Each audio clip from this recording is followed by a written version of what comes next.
Hi, today we're going to have a look at co-transport of glucose and sodium into the epithelial cell from the lumen of the small intestine and then through into the capillary.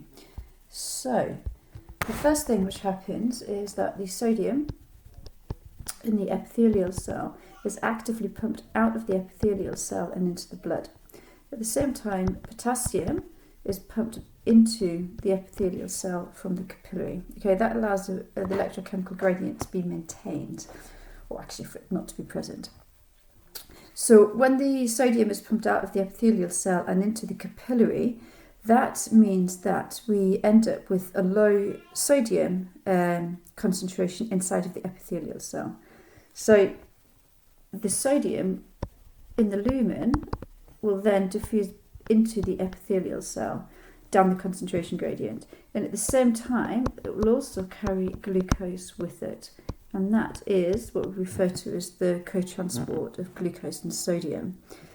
Because the glucose levels in this cell, in the epithelial cells, are high, the glucose then diffuses into the capillary.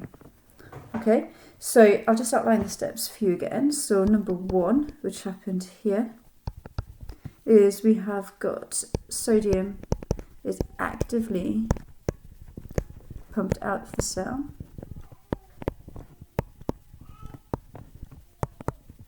and at the same time we have potassium being pumped into the cell.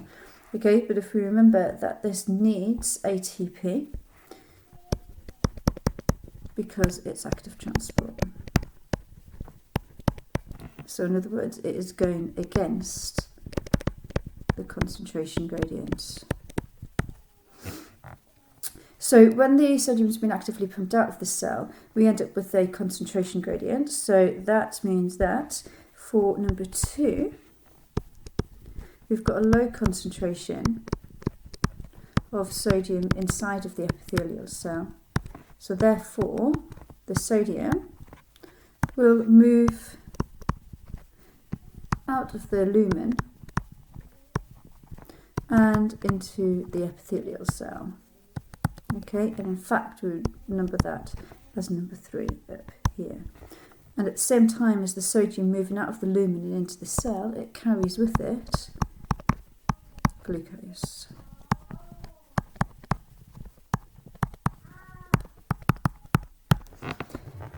So for number 4, because the glucose levels in the cell are so high, so we've got high, line through that, we've got high glucose in our cell. So in other words, we've got a concentration gradient now between the cell and the blood. So therefore what happens is the glucose, which we've got up here, that then moves out of the cell. Moves out of the cell and into the blood.